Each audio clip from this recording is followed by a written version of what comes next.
Welcome to another episode of Unsavory Fellow here at the Tiki Room Studios. I'm Nick James, and I'm super excited to have one of my closest buddies, a traveling buddy through life, Nicky P, Nicky Piscatelli. Yeah. Right? Yeah. Sounds powerful. Well, you and I were just talking about would be funny in the episode that my wife kind of bitch, right? Yeah. Because it truly is like a family affair. So she doesn't want to know what I'm doing. She's Right. like, I don't. That's our kind of our unspoken rule. I don't tell her if I'm doing movies. Mm-hmm. I don't tell her what I'm doing. I just do it. When I was doing the one-man show, Right. you just come and see. Well, she can't help but know what's going on. And I think she feels like she's missing out on the fun. And so I was setting everything up in here, and all of a sudden she came in here, and she just started cleaning everything, sweeping, scrubbing, organizing everything. And I just let her do it. Wow. And she's a part of it, Yeah. That's her way, though, of, helping, but not, Right. Yeah. right? Hate until it like becomes something and then she wants to be involved. Right. Typical. You know her. It's typical. You know her, Yeah, I love her. right? I She's love the her. best.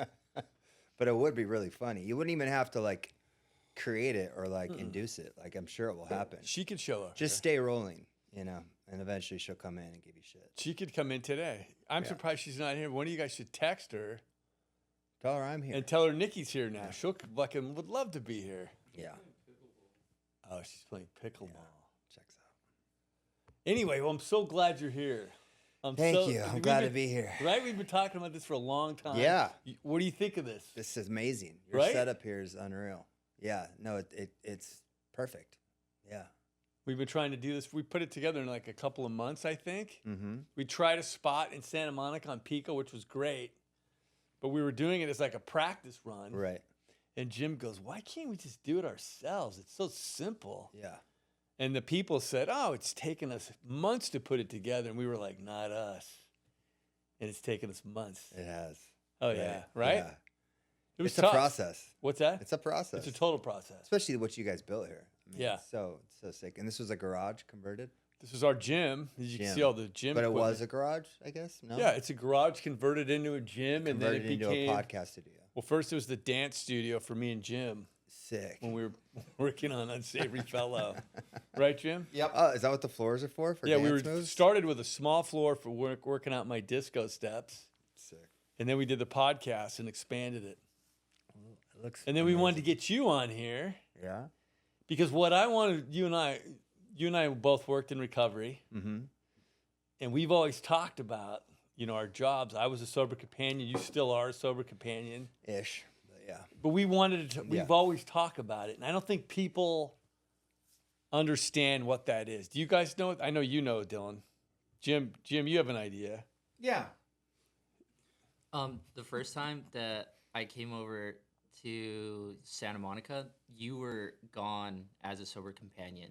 I And was. that was like my first introduction of like what it actually was. And Dylan was just like, "Oh yeah, he's in like wherever, like Vermont or something." And Probably Connecticut. yeah, and he's like, so he's over there right now, Yeah. like just taking care of some guy. And I What was, did he like, tell you? confused. Well, yeah, what did he tell you? He just said he made it just sound like you're like a babysitter. For Yeah. kind Yeah. of. I mean, that's what people think. Yeah. But well, it's- I mean, they're not totally off. But go ahead and you Yeah. say what you. Well, I mean, I wouldn't consider myself like a sober companion per se, because I think that like the actual definition of that is like you are standing guard on somebody and keeping them from getting drunk or high on drugs. You know, You're not doing that. I don't do that. What do you do? I say go get loaded if you want to. I'm not gonna fucking chase you. Yeah, for real. I don't do that shit. I won't, because I know it's pointless. I know it doesn't Yeah. help people. I think. What's look, your job I, then? I think that if somebody is at the stage of like needing to detox or something like that, and they're trying to like get off drugs or booze, like certainly, like having somebody stand in the doorway and keep you from making like an awful decision in that moment when you're like in the grips, for sure. And that's a great thing. I just typically wouldn't take that type of job. I'd be like, go to a detox. And then once they're like sober and stable and then like have some sort of interest in like staying sober, then I can come in and help them, coach them.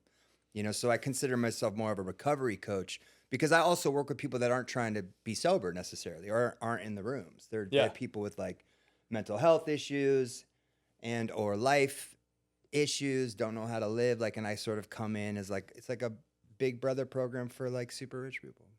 It's not, and they're not all super rich people. I'm being funny. Anyway, I wanted him on here because I wanted to get into the sober companion thing, right? Because I was sober companion off and on for 8 years, as we just said, Easy was talking about. But people didn't know what it was, and people would always say stuff like Dylan said that, or he told Easy that it's you're babysitting, and I used to get really offended by that, because it seems like, and my sober friends would go, "Oh, you're babysitting." I mean, like you said, let him go get drunk, and it's a lot more complicated than that. Well, again, but what I was explaining though is like there are people that market themselves as that. Like I'm just personally, I have no interest. As what? They market themselves as what? As somebody that will literally like hunker down and like keep somebody even physically, if necessary, from getting high or drunk. Like that would be some people's definition of a sober companion. But That's I've never not heard what I that. do. I've never. Well, I guess there's people that would do there's that. those dudes that for sure like keep people like, hold them down, locked down. And then there's also people that sort of like hang out while people get loaded, and it's like harm reduction. Like I don't have any interest in that either. Like, see, let me tell you something. There's different versions of when, this. and you doing it is different than when I was doing it. It's completely progressed. Yeah. Like when I was doing it, there wasn't companies. There wasn't a sober companion company that hooked you up with a job. It was either a doctor or a friend of the family or maybe the sober living or a treatment center maybe. Yeah. Would go, "Hey, do you want to do this?" And it was kind of... But leave it to alcoholics and addicts to capitalize on a business opportunity. You know what I'm saying? Like, oh, we can market this. You know what I mean? And that's what's kind of happened. Well, now it's like a whole thing. And there's like It's no a whole overhead. thing. They like have an office, barely, a phone. It's more business development and like finding clients, but like they don't What's your have role to then? spend any money. What do you think your role It's in a is? great business model. When you get somebody, like let's say like I'm the guy I call, I got a client, Easy's smoking way too much pot. He started off Let's doing call a it little crack. bit. Weed's now boring. I'm not going to companion a fucking Well, stoner. let's just say, let's play along. There's a reason. Because Easy did recently start smoking pot, and it was just a hit. And then I would see him, and his eyes are tight as it is, and then they were like really tight. Yeah. You know what I mean? Totally. And then it became like once a week, and now it's every day. Oof. We got an issue. And it's an issue brewing. And now, next thing you know, right, he goes from that to... Sucking dick for an eighth. Yeah! That's what he does. That's what happened. That's where it'll go. Don't lie, it can go there. It totally We can. know it. It totally can. And honestly, we love you if it does come to that. And then what happens... No judgments. But here's a good point, though. A guy like Easy, who doesn't have that kind of money, doesn't have access to a sober companion. Unfortunately, no. There's a lot of people. Yeah. And, and I've worked with a lot of people that are like, have severe mental health issues or disorders. And like, if they didn't come from the families that they come from, they'd be the people you see shouting at themselves on the street and, digging out of trash cans. And here's the thing, too. I remember like, you're exactly right. Yeah. Because I remember, you know this, everybody knows this. Most of the clients that I had always were problems. They were gnarly. Yeah. You can get the really great ones where they're loaded and I've had a couple of these great jobs where you're on these radical fishing trips because you're going along. For me, it was always about you're gonna get somebody and try and integrate them into where they live, Right. into meetings, Totally. right? Yeah. And they're part of their lifestyle is they have lots of money, Passion, purpose, meaning, something like, again, Mike, I said it earlier, I don't know if we'll cut that because of the lack of introduction, but, essentially like what I do, or at least the jobs that I try to take on, are people that like suffer with life skills issues, essentially. And like, if they need to be sober, cool. We'll tackle that. Sure, but if it's you're going other out stuff, it's other than drugs and alcohol. it just isn't that necessarily. That's why I don't say sober companion also. It's just more of like, it's a version of life coaching. It's just for a very specific demographic, I work mostly with men, and again, just like a lot of failure to launch stuff, and like people that just ultimately have like isolated themselves What into do you mean failure to launch? just like never getting moving, getting stuck, You know, not picking something, not finding a purpose, not finding meaning, getting more depressed, isolating, playing video games all day, watching shows, like getting caught in that bubble. It's called like failure to launch, on cue. See? Look at that. Come on in. Nicky was just saying, April, come in. Give us some good shit talking. Just the whole thing we're doing here. Close the door. What is this? Go sit down. I love you. It's good to see you. No pickleball? Yes. Come on in here. Are you guys still going? Yeah, we're rolling right now. Yeah. I want to say hi. Love you. Love you. Bye. Bye. There she is. There she is. Like I think you were saying that in a way that a lot of people, it's not that simple. No. It's not that simple like it was for me I hit a bottom, I got sober, I'm down, I'm done. Totally. I can't take it. I got my ass kicked. Yeah. What do you want me to do? Right. And I have that same story. Yes, Yeah. and I'm out of resources. Right. I have no more money. No more I'm in people my car. to squeeze. No more Yeah, opportunities. it's over. No more help. Now It's I'm a going to wrap. listen to you. I'm Yeah. ready to hear what you have to Totally. say and do what you tell me. Because our backs were literally against a wall. But when I started Sober Companion, I remember this guy was a manager to Sober Living. Mhm. He told me, he goes, you don't understand. He goes, their story is not like yours. They have unlimited amounts of money that they're not going to run out of. Never exhaust. They'll never exhaust. So hitting a bottom for them is a lot different than hitting a bottom for you. It's almost impossible to find. Right, which makes Yeah. what I'm going to say is which makes sober companioning a necessity. And I didn't think Right. so. Right. And you get paid a lot of money to do it, but you work your ass off Yeah. because you're going 24/7 and you're Yeah. dealing with people who are fucking nuts. No, totally. Half the time. Yeah. It's fun. It's I mean, interesting. you know what I mean? No, for I sure. mean, saying nuts because they're coming off drugs and alcohol. Yeah. We're not talking shit. I mean, but in that moment, in that state, a lot of these people are still nuts, like we once were, But a lot of people just assume that it's like, oh, sick, like you get paid like ton of money to like hang out, and like they'll hear one story of a guy that whatever the Give us the client was. story. Well, no, but they'll like hear about like Right. like. Give us You're your on story. private jets, or you're like You've done traveling. these? I've done all those. Let's hear Of course. some. No, Give we me- will. We'll get to that. But it's just not that glamorous often. I mean, I've No, been it's in the not. trenches and like really like life or death scenarios, and like just with really, really sick people that are like stuck, and like it's hard, and like people also don't understand. It's like easy, for instance, like when you're like new in recovery and you like broke and you're like living in a halfway house and you got no fucking money, and like Because you they're- spent it all on weed, well, right? whatever. Yeah, you're doing exactly. Spend it all on weed, bro. And No job. And if you can get a job, Girlfriend's you're making upset. bullshit money. She's paying for everything. like, dude- and you're just getting stoned. Totally. You know all what I'm that. saying? Yeah. All that. They hear about these numbers and what some top guys can get paid doing That's this right. kind of money, this kind of bit work, and they just assume that it's like mad easy, and it's like the easiest payday ever, and it's just not. It's not. Yeah. I remember the first one I had, first job I had. Dylan knew this guy. He had multiple. I mean, I don't know how many surgeries he had on his face. I've told you about him. His brain. He's from a super wealthy family. Right. He got in a drunk driving accident. He was driving. He maimed his buddy, and his buddy couldn't move his arm. Awful. And the guy couldn't retain any kind of information. So he really was incapable on his own of functioning through life, and Right. especially staying sober. Right.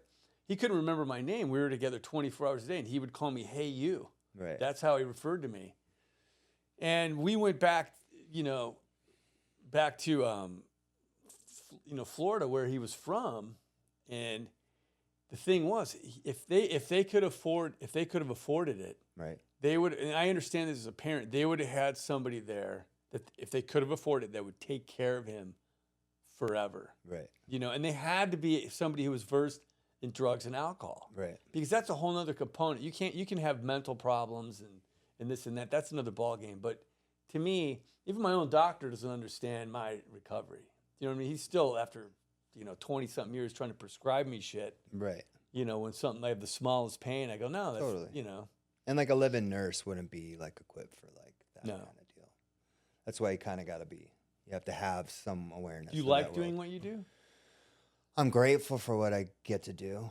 You know, I think it's been an incredible opportunity to like be of service and like Yeah. help people and also like pay my rent comfortably and whatever. It's an end all be all for me. No, I'm not at an, you know, I wish that, well, I mean, I wish for a lot of things. I mean, had I gotten sober and my life together at a younger age, it would have been way more ideal to be doing this in my 20s and like How early old 30s. were you when you got sober? 35, like for real, but I had a slip, the Portuguese incident for a day. And then so around 37, 38 until now. So I'm like 6.5 years, almost 7. Yeah. But you know what's funny? It's another thing about sober companioning. It's so gnarly that for me, I had a kid, and you're out on the road for months at a time, stuck with somebody, and you have a wife and a kid. Totally. It's not good. It's not Well, a that's what I good was. job for a family That's what guy. I was getting at. Yeah. Is like, you know, at my age, it gets harder and harder to like leave my life, put my life on hold for, you know, extended periods of time. I mean, I was gone for almost a year this last And run. at 60, that's gnarly. Fuck off. Yeah, totally. No, but it's like, it's a lot. It's a lot to put on hold, like whatever you have at home and like family. Yeah. And you know, You have to if be you have single. like a significant other, like a lot of them like have a hard time putting up with that. Don't struggle with that. I can't get girls to leave. But but there's a lot of things that like, you know, you just You have to be able to pick up and go. you have to be able to pick up and go. You have to be able to adapt to wherever you're going. Like I have Totally. a very like I have a routine that What's like the routine? well, I mean, over time, like You're I've talking about routine for yourself? for or routine as a myself sober because that's the companion? other thing that people don't understand. It's like you do this type of work, and if you're somebody in recovery and you're neglecting your own recovery whilst on the job, you're no good to these people. You're not helping these people. So I tell new guys or like guys I sponsor that like want to get into it, I'm like, dude, it's like be mindful of like what you're trying to take on. You don't really understand like what it takes to like go out there and be like, I mean, you're essentially like an oil rig worker or something like Yeah. you're like Yeah. out there, merchant marine, you're like gone for periods of time. And like, you can lose track of your own recovery, your social network in terms of sobriety, like your tribe, you know, your meetings, you know, communication with your sponsor, whatever. Like that really does take its toll on you and your own mental health. And I got into therapy later because like I was at a breaking point and I've been doing this shit for 8 years. Yeah. And like probably like halfway through, like I was starting to get like, it was rough for me. I would take these jobs and like and at that point in time, I was just so like, I was just down for whatever came down the chute. And like, I would take on jobs that were like way too gnarly, but I would do it anyways. Cause like, whatever, the money's right, you know? Exactly. And it really wore me down. And I had to get some therapy to help me to like, make sure that I was like maintaining my own mental health because I was literally not well enough to be helping these people. You know, I hated them. I was hating my clients. I wanted them to fucking die. Well, you know, I was almost like turning a blind eye to certain behaviors because I was like, you dude, took care, you know, sick, but die. this all kidding horrible. aside,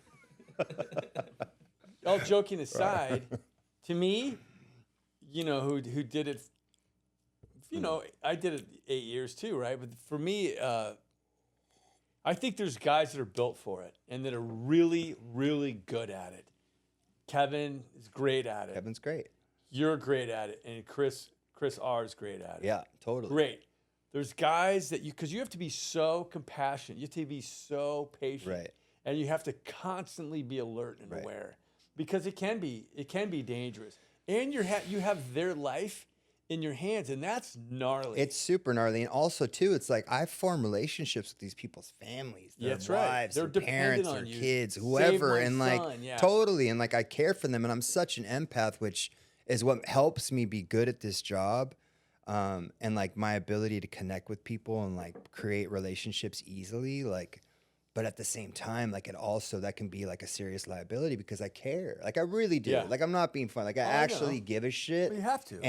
And you have to in order to like make an You have impact, to. but that's also like that can be your Achilles heel too, and like it could be tricky because God forbid something happens, Yeah. you know. And I've had people die. Oh, and there, like, you know, and it's gnarly. It's you a know lot, that- you know. Talk to the families after shit like that happens. Like what happened? Yeah. dude. Like you took care of my my cousin. Yeah. I put you on as a sober companion to my cousin because I was like, this guy's the gnarliest junkie there is. He Yeah. tried to get sober when I did. Yeah. 33 years ago. It was probably my first couple weeks of sobriety, and Sean and I dragged him in, and Dude, you put me right in the motherfucking lion's den on that one. I did. But you know what? I knew you brutal. could handle it. And Yeah, you no, said for something sure. amazing. Mm. You said something I'll never forget because I watched my cousin who didn't get sober. My life completely changed. Sean's life completely changed. And this dude shot dope and drank and did whatever the Smoked fuck crack. Smoked crack. Yep. He's my age, and he got to do it with any way he wanted to because he was supported by his mother. Because his mother was in such fear of him dying out there on the streets. Right.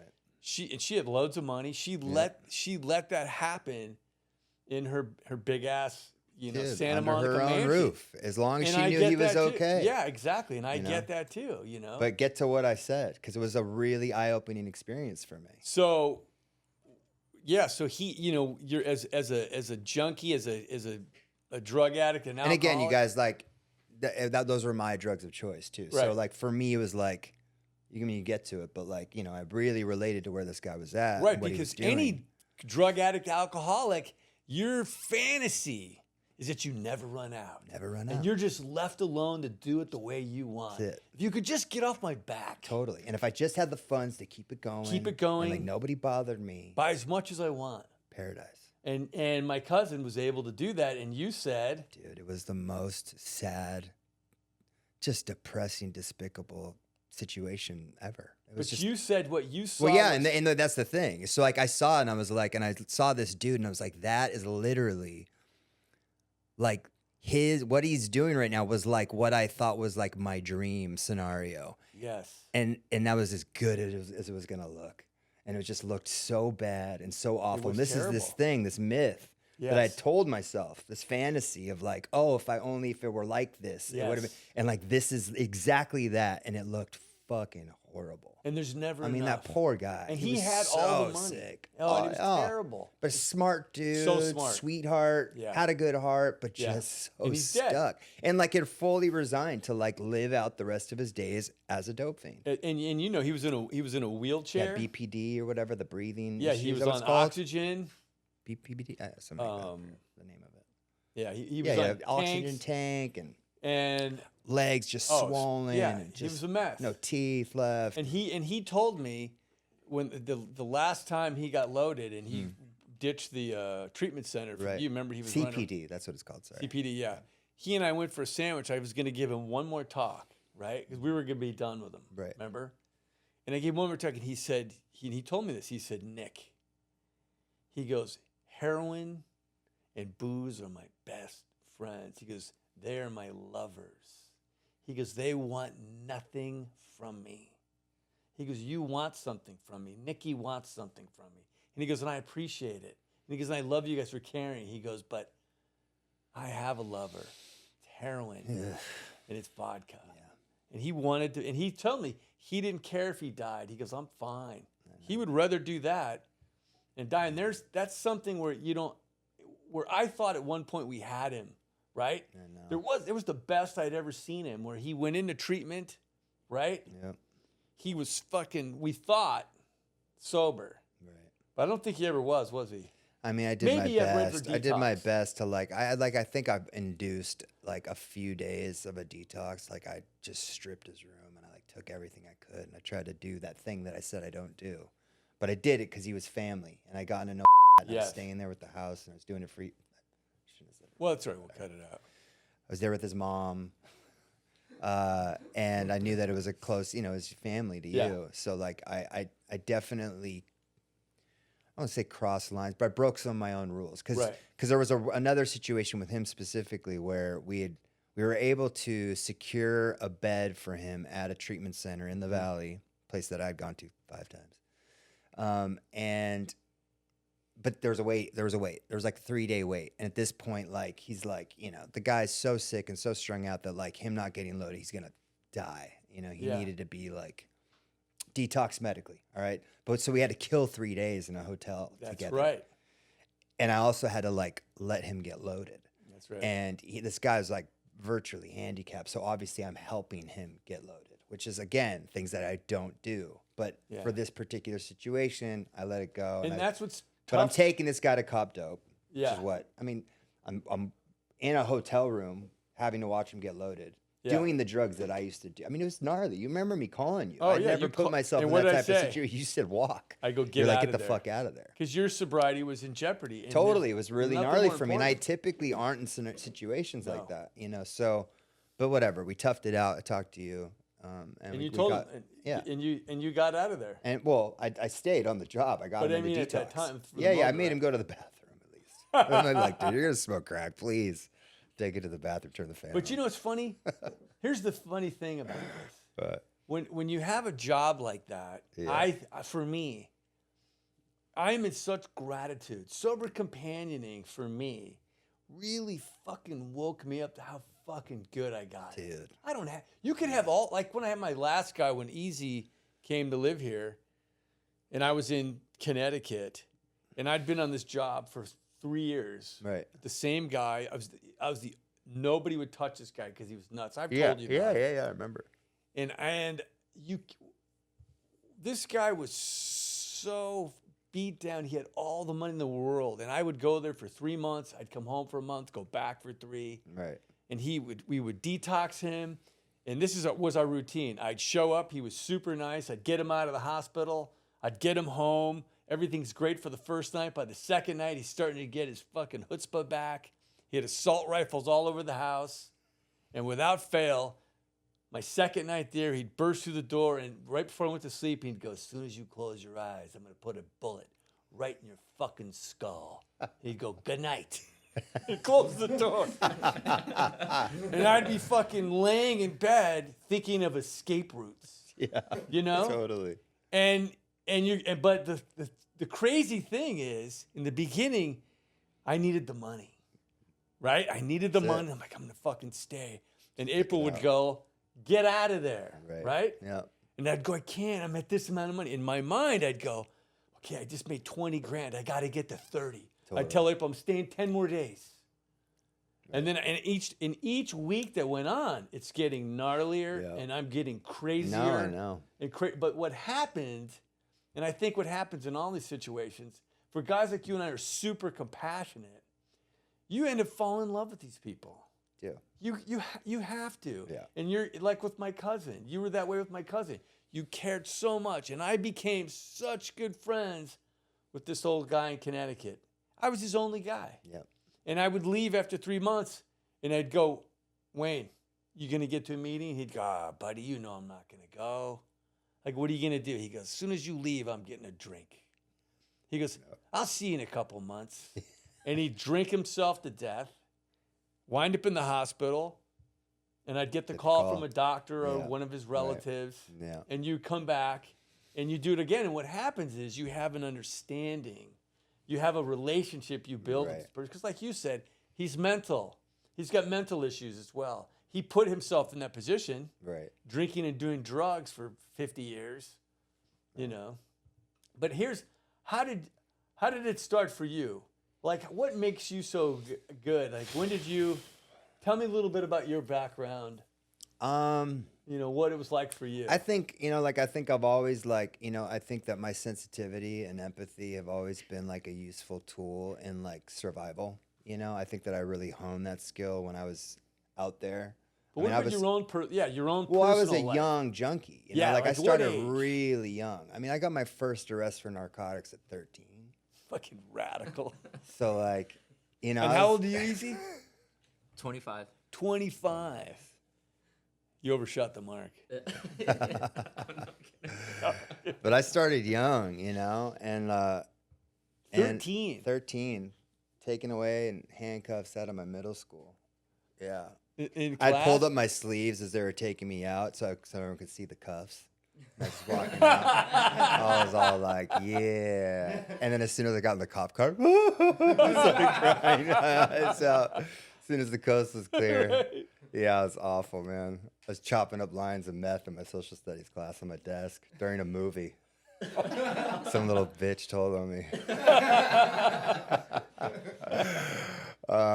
Yeah, and then obviously it progressed, and I was, Yeah, where did it go from there? I mean, I was getting sent away, and That's right, because going you went to how many treatment centers? I mean, by the time I was in my like early 20s, I'd gone like damn near 30 times. But again, like when I say 30, it's like I never completed them. But I would still, checked in. Who would put? I would check get you in? checked in. Your parents? Parents tried until like 17, and then I'd run that out, and then I started getting like county beds and like GR and government. And why would you go? assistance. Why would you go? I tap out because I was like you got living on the done. streets. I I was can't do it. running. I was You're exhausted. dude. I was like living that lifestyle. It was just a lot, Yeah. like running and gunning, stealing, robbing, and street life, and running around with animals, and it gets hard out there. It gets really hard, and like I'd always find opportunities, and then I'd burn them down, and then I would I'd tap out for a break, and I'd always want to get clean because it's tough Yeah. out there. What But were like, your parents thinking at the time? I mean, my parents, dude, by the time I was like, I mean, honestly, like 17, 18, like they were so over it. But they knew everything. Did they? Oh know? yeah, They knew. Like they knew when I had gotten arrested around 15 or 16. I was doing like one of those Home Depot like scams. You know what I mean? Where you What's like steal. that? Well, like Home Depot forever. It was like the place you could go and like return shit without Oh, receipts. yes. So I was like hitting all these different Home Depots and stealing and returning. I was getting like a line of people and like to like return shit for me. And It's these like a weren't whole hammers, thing. were they? No, it's a lot of shit. What was really good is water filters. They were small and easy to steal and worth a lot of money. Oh, really? Yeah, like these like weird cylinder, whatever. So like I had so many scams, you guys, like so many, and I was just a kid, but like my parents, they were just done, like after a while, like because I would when I say 30 whatever rehabs, it's like that's me checking in, but I'd Yeah. always And then you're bailing. I'd find a chick or I'd find some dudes that wanted to go get somebody that had money or access to some dough. And like, I'd clean up for a couple weeks and then like, like at that point in time, like the obsession was still so powerful. It takes a lot of hard living for that obsession to like not be so overwhelming. Like the effect produced by cocaine and heroin for me was very powerful. And like I would clean up or I'd tap out because I was exhausted. But then like, whatever, like life and the daunting reality of my circumstances and not really knowing how to do fuck all because I missed every opportunity to learn how to be grown up because I'd started so young that I'd cave and like and whatever, and I would just want to run, just keep running. Where would you running, run? gunning, running. I mean, like I said, dude, like going to rehab was like an opportunity. I'd create a posse like immediately. Like, I killed it in rehab. Like I would find, I would like assemble the troops, dude. Winning. I would literally like fuck everyone's opportunity to get clean up in rehab. Like I would Really? be, You were dude. that I was guy. like a man of the people to get loaded. Like I was like, dude, I was wow. that dude. I was the worst, and I would like these poor. I mean, I honestly feel like what I do for a living is making living amends to all these families whose like Yeah. fucking kids or loved It was just ones a pit stop recoveries for I you, sabotaged. rehab. It was a Yeah, pit I mean, because stop. I was just like, I was just great and I was gregarious and I was fun and I was like, I did my thing and Yeah. I'd fall in love in rehab. I'd like do all the things you're not supposed to do. And Yeah. like I was in school, just mad disruptive, a clown, and just being, a knucklehead. And so again, it was just not taking, and I would run and I would do it all over. I mean, dude, my poor parents. I remember one time in jail, like I'd gotten out of jail and my parents had moved while I was in jail. And I go and no one told me. And I like knock on my door and it's like some nice Persian family. I was like, what the fuck? Like that's how done with me they were. Like nobody wanted me to like anything. Which is what they have to be. They have to do. And I remember too, as a coach, Yeah. I when I was coaching football and rugby, I let everyone know that I was sober, like all the kids, Right. Because I knew there was kids that were like you and I, Right. that were on Dylan's teams. I knew there were some kids, Yeah. and those parents of those kids would come calling eventually, and they did, 'cause Right. they knew I was sober, Totally. and they would ask me what to do, Right. and what your parents did is what I would tell them they needed to do. Most can't. But what was gnarly is I couldn't say that if that happened on my own son, I could do that. I Well, don't think I could. That's the fucking thing. gnarly. Is my parents like still like as much as they tried to fully disconnect, like they never totally could. But that's what I'm saying. I don't know know? that you could. And what Yeah. they, to me, what they did as a parent myself, Yeah. that's true love. Yeah. That's true love. My dad, I mean, be like able to he tried to go to sacrifice that? Al-Anon, and like the first step, obviously, in all these Yeah. 12-step programs is powerlessness. And like he just refused to believe that he was powerless in helping his son. And he talked to me about it all the time. And now Yeah. we like, we have such a good relationship today. But, at the time, like he did his best, but I could always find my way. I honestly, good on me that have like a sliver of conscience when I was in like the depths. Cause like when I kept blowing it, like in my late teens and like early 20s, like I chose to cut communication because I knew where I was heading and I Yeah. didn't want to drag them down with me anymore. I felt too bad. There was too much guilt and shame around it. So I was actually trying, and I would like check, and I would like leave a voicemail, just let them know I was alive. Like that's all they asked. At least like let us know you're okay and you're alive. Yeah. But as far as me for asking for help, I knew that I just gave up because I just didn't believe in my odds of Right. like getting it. I was like going to waste their money anymore. So that's when I started using the government's, aid, Yeah. in terms of like getting county beds and detoxes and whatever, and finding, whatever. I always, What's amazing? Nicky and I always talked about Nicky is a world traveler, indeed, right? yeah, And what's amazing, I always thought like me, my head works like TV shows, movies. right, So right, Nicky traveled the world in search of China White, the best China White, right? yeah. At one And I always point, thought that would be an amazing show. It would be like Anthony Bourdain, right? yeah, But you're traveling the world and revisiting all the places yeah. I that definitely you searched. you Well, know, you everything landed changed for me because like so I'm telling you guys all about like my my teen years and my early 20s living in LA. I was from the Valley, and all that stomping around took place in the Valley until I'd never really pulled a geographic. Like I'd just been stuck in that microcosm of like Valley dope fiend lifestyle. And my love first main geographic was a girl was willing to buy me a girlfriend of mine, one of my fans, had moved to New York. No, really, at this point I'd also started playing a little bit of music too. So that helped. Yeah, yeah. That's right.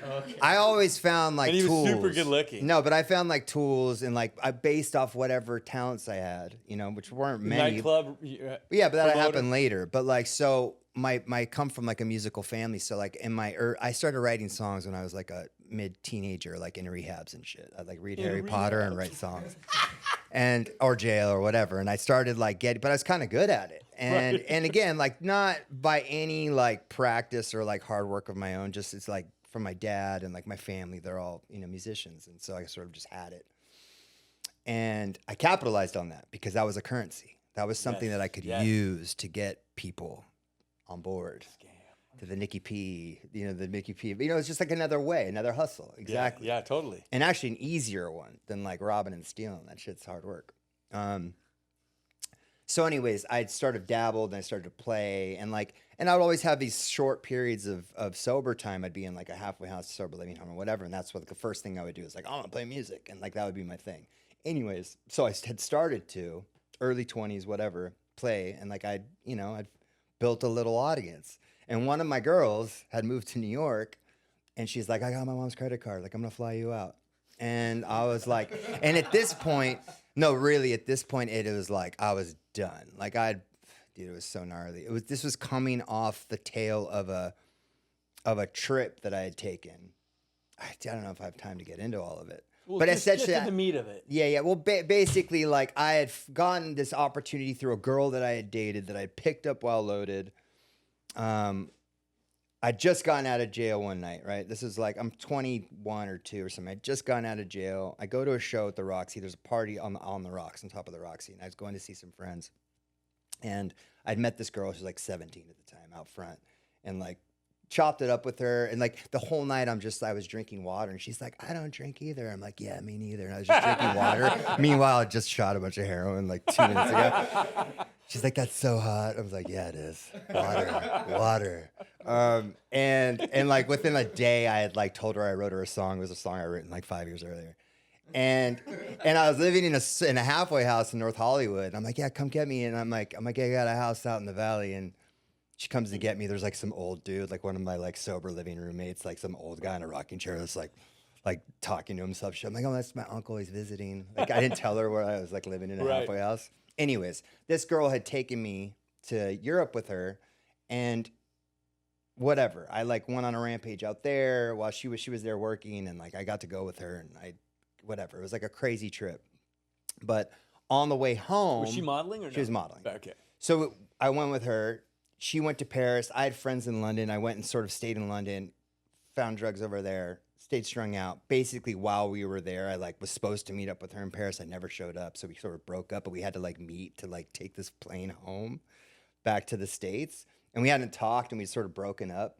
And while on the plane, I was so loaded. I was like hanging out in the back of the plane. She's in the front of the plane. I'm in the back of the plane. I like befriend this like Italian couple. He like gives me some sort of like what I'm assuming is like an Italian version of Xanax.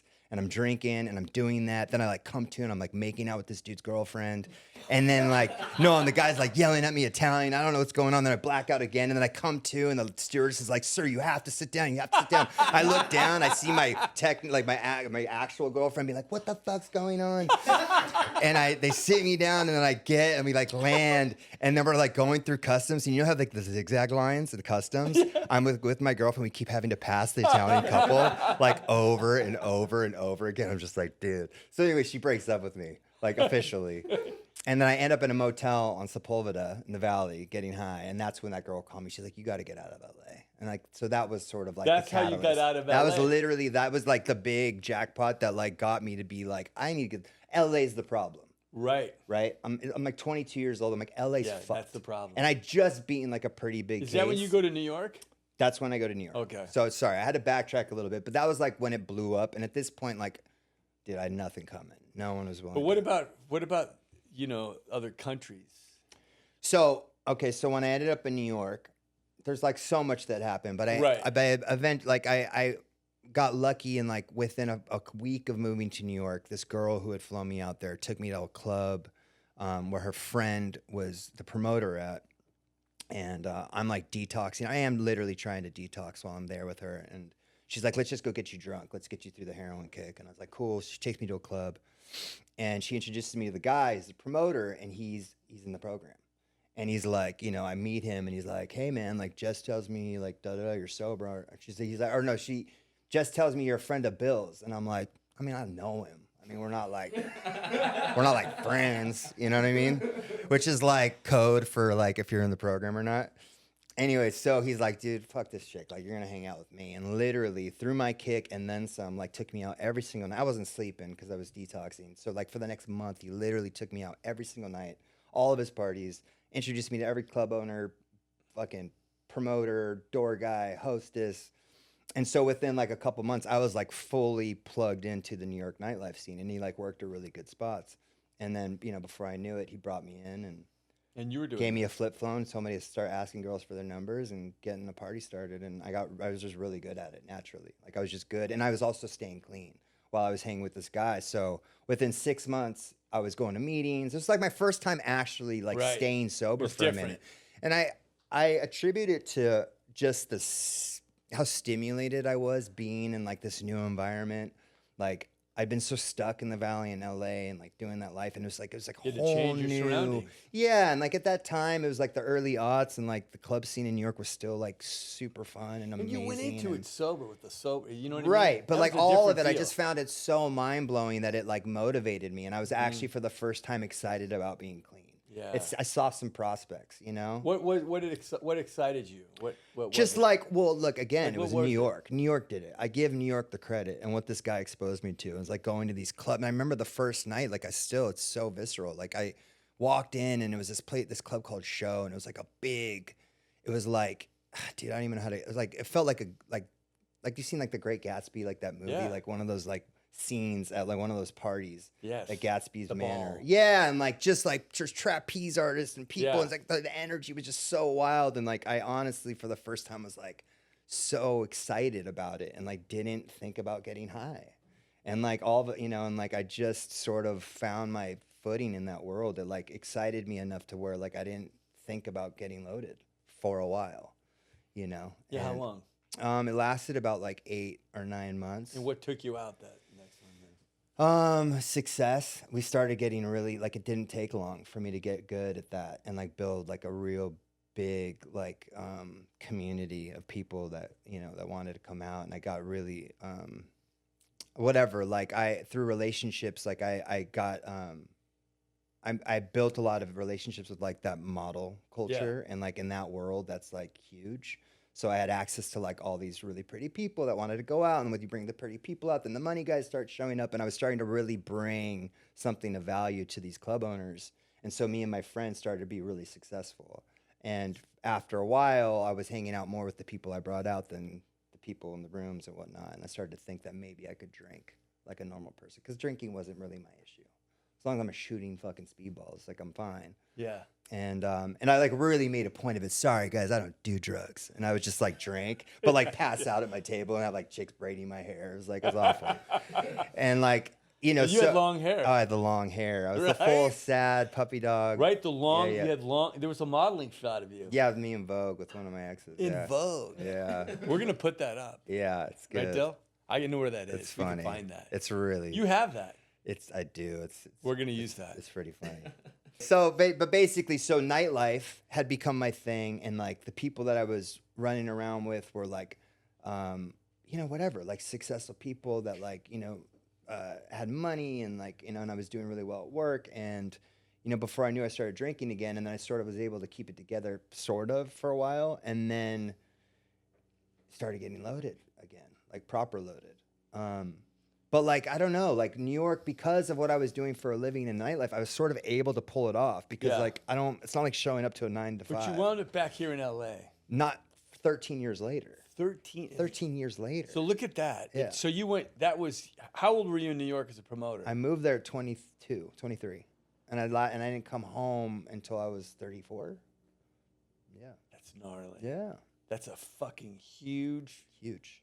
chunk of time. Yeah, it's so much. And how happened. much of that time is fucking blackouts? I mean, You know what I so many. mean? Did you guys the story? I mean, there's just so much. I mean, imagine. It's Like the I whole was, time. You're I was not loaded the sober. whole time. Yeah. And so So like, you had a taste of it. yeah, For how long?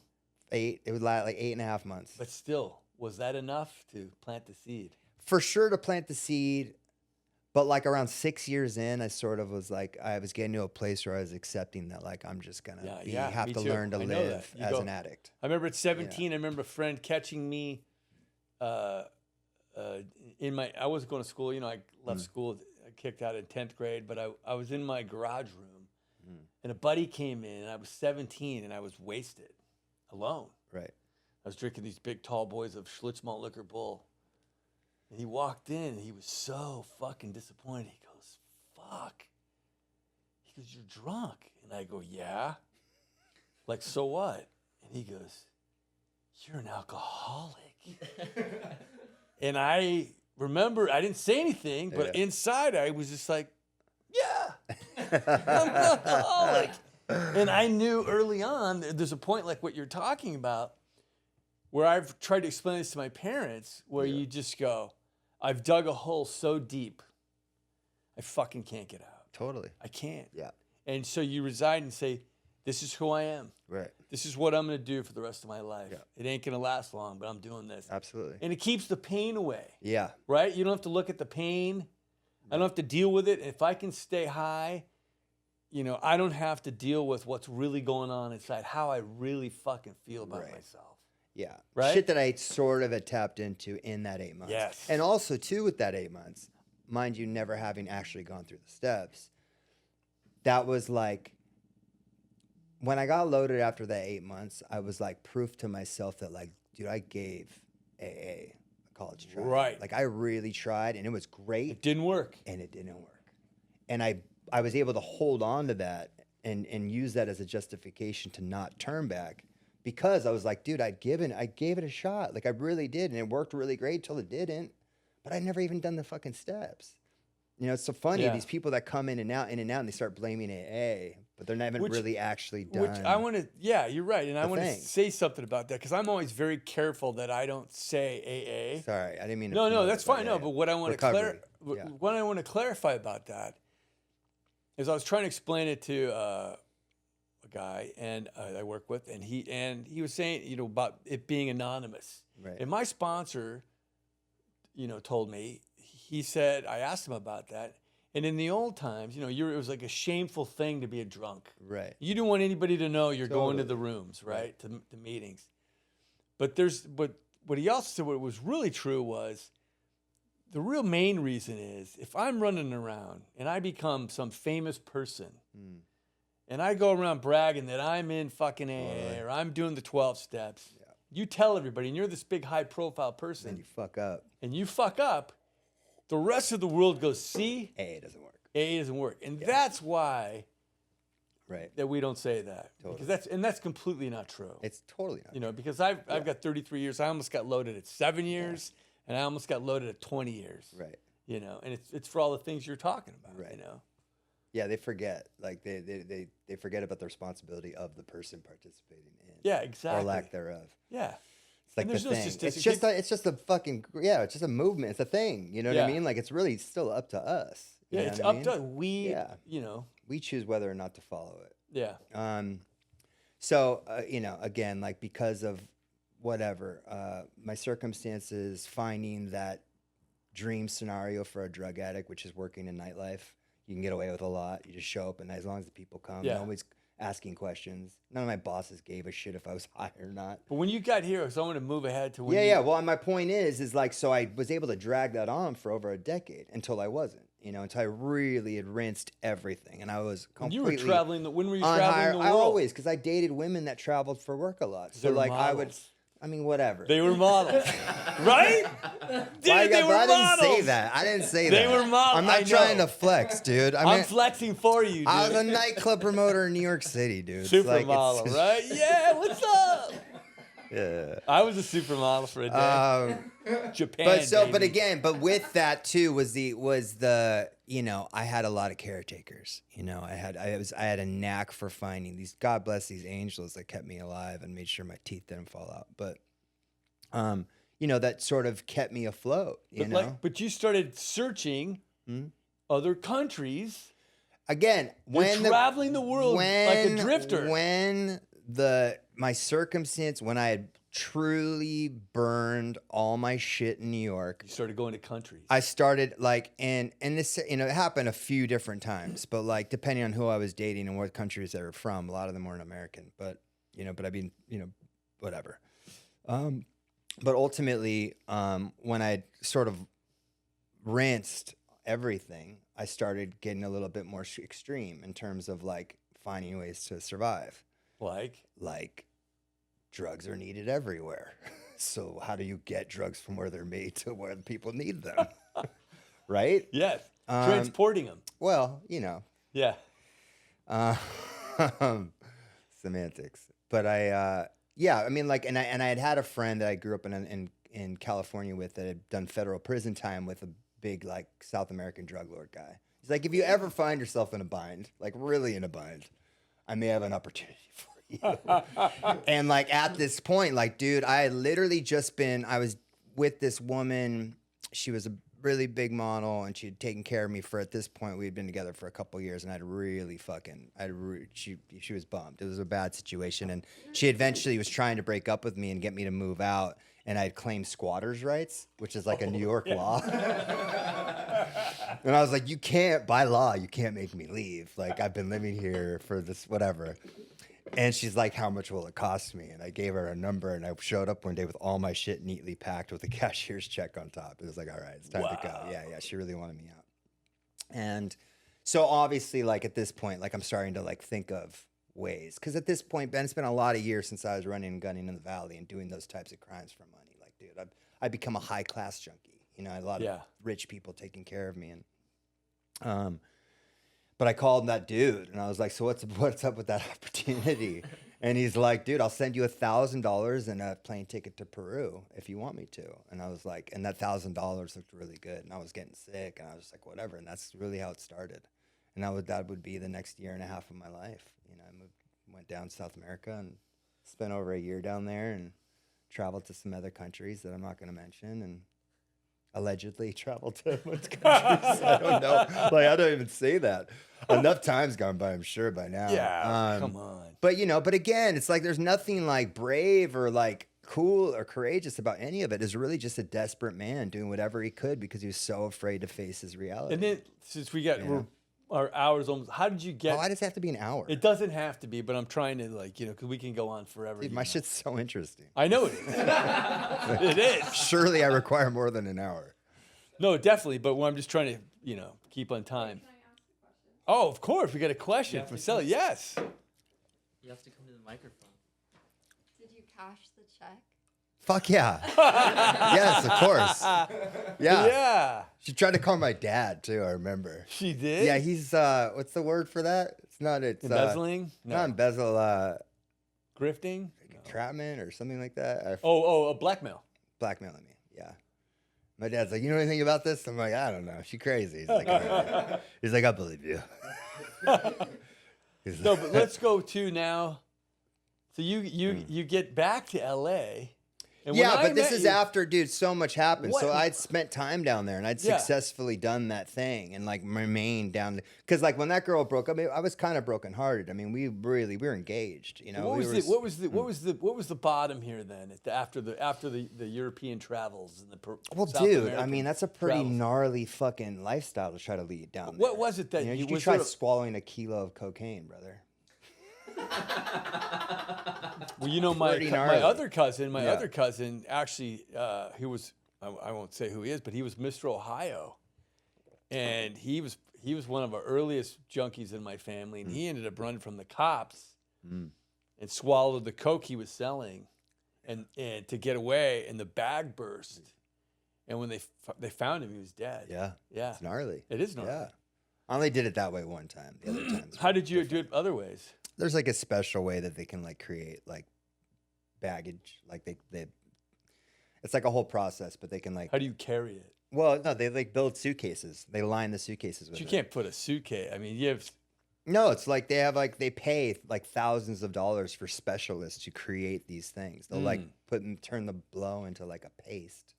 And then they put it, and they basically like they'll take the blow, it turns into like a paste, and Put it where? they wrap it in like an ionic scanner blocker thing, and then they put like another layer of like some like anti-dog smelling paste or coffee or things like that. Then they wrap it up, and they sew it up into suitcases that look brand new, and it's like a whole thing. Yeah, Radical, right? yeah. And even that costs like 10 grand. Like they'll pay a guy like 10 grand. All right, just so to let's make go that. now. Let's jump to. You get here and tell me though. But what was that one? Was there a moment? Was there a bottom? Was there that So one? many bottoms. I know there's so many, but for me, like I had a million bottoms that were gnarly radicals.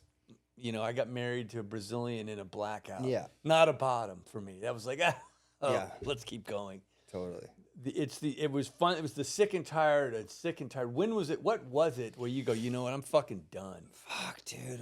I mean, there's just so many times. Were you gone except fucking that, done? No, I mean, like, because I'd been so fucking done so many times. And then, like, the circumstances. Then why did it The stick? reality of my circumstances would, like, get me, like, my story. Like, at But the why end. did it stick? What made it stick? Dude, I try to tell sobriety people stick. that there's something about, we talk a lot about in recovery, we talk about like not shooting our wounded, meaning that like these Right. people that like keep fucking up, we don't like shame them for that. We don't give up on them. Like it took that for me, obviously, because I was a retread and I kept trying. So I think it was that level of desperation coinciding with being around the right people at the right time. It's a miraculous situation. It's grace. Like you can't. It's grace. You can't. It's an It's act of fucking providence. grace. No, truly, because Yeah. like you can't invent that. No. If I could, we'd be the richest dudes on the planet because we help everyone get sober. It's just like there's a certain, you can sort of try to orchestrate something that seems organic and like create a scenario where like their odds are greater, but like ultimately you can't because it's way. so subjective. So for me, I was desperate. I kept fucking up. I was at our buddy Joe's house and I was in a sober living in Venice. I'd gotten loaded a bunch of times and he kept giving me a chance. Like I started out all luxuriously in like a 1-man suite, then to a 4-man suite, and then I was in like the garage on the couch. Like, but he kept letting me stay. Yeah. And The door's always and open. I was getting the meetings, and I was seeing people that like for instance, Jason, our buddy Jason, for instance, who I knew growing up, who was as gnarly as I was, that were like had lives that looked like they loved Big lives. big lives, you know. We're gonna get And him on here. yeah, but you know what I mean. You just start, you know, and again, that's why we encourage people to keep coming back, because you don't know when like that desperation thing will show up right when it's, you know, right Yeah. at that moment that you're with the right people saying the right thing at the right time. And for What- me, that happened. What's your routine like? What's your routine? I call it meds. It's an acronym. I take my meds every day. Tell me about it. My meds: meditation, exercise, diet, and sleep. What's your Those meditation? are the 4 fundamental things that make working a program a lot easier for me. What's your meditation? 20 minutes. What do you do though? Just I do a breathing count that Joe You R. Rest in sit. peace taught Oh, me. Joe. Yeah, Joe taught me how to meditate. Beloved friend of ours who passed a few years back. But Now, do you? I mean, what does it look like? Did you sit? Do you? I count? sit. I Do find you- myself a comfortable place, you know, a quiet place, and I literally just count my breaths up to 21, and then And I then go do back to sometime- 1. does- I just go back to 1, and sometimes I lose my count, and I go back to 1. What about when the thoughts come in? I get back to the count. You know, I lose myself. I follow a thought, and I'm like, oh shit, I forgot, and then I forget the number I was on, so I back to 1, and you just counting up to 21. And what? Vipassana or something like that. Shamatha, I believe, is the practice. What it's called. And then what's the workout? Dude, I just break a sweat every day like McConaughey. Read it in his book. Yeah. Green light.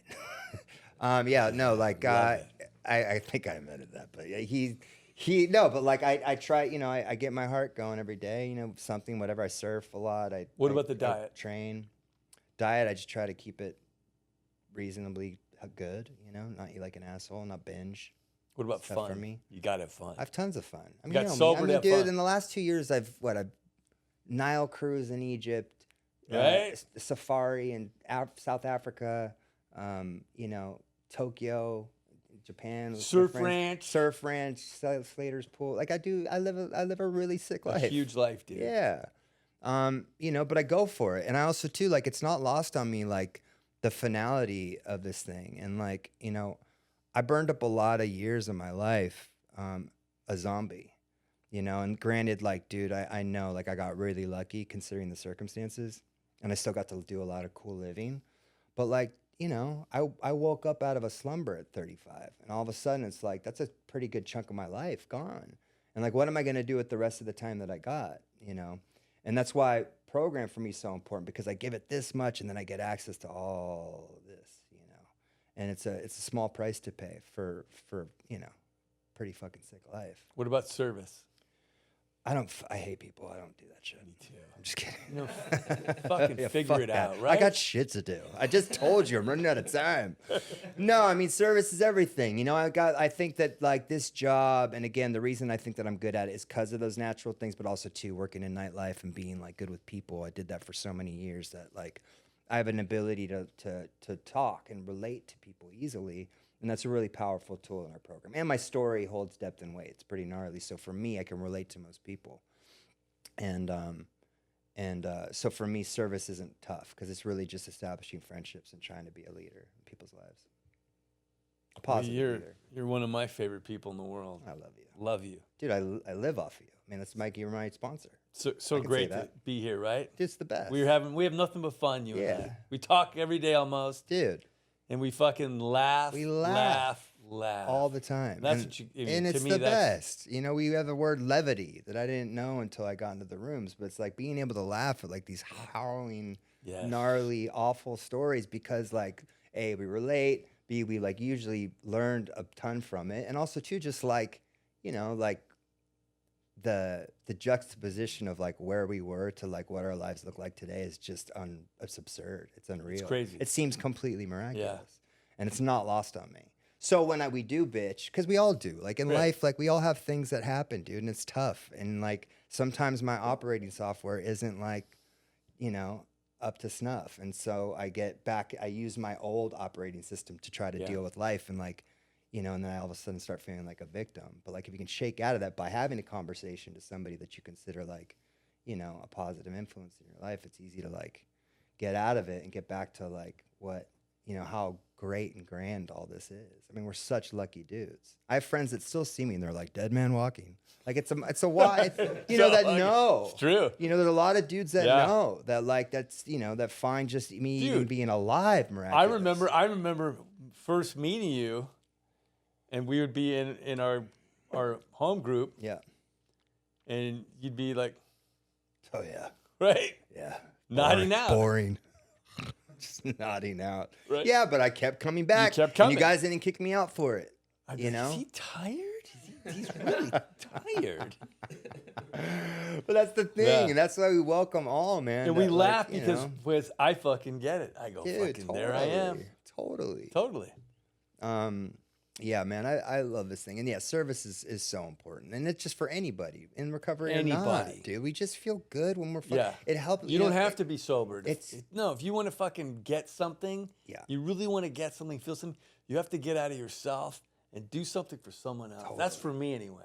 Dude, it's If the I'm truth. not thinking about me, I'm fucking winning. Absolutely. I'm winning. But like I said, with the guys that I work with that aren't in recovery, Yeah. like their self-esteem is so low. And that's the best way to gain some self-esteem. Yeah. Is of just being a service to your fellows, to other humans. Yeah. That human connection. We need that. Yeah. We need to connect with other humans, to love, to feel loved, and like, you know, those esteemable acts, man. They can change people. Yeah. Yeah.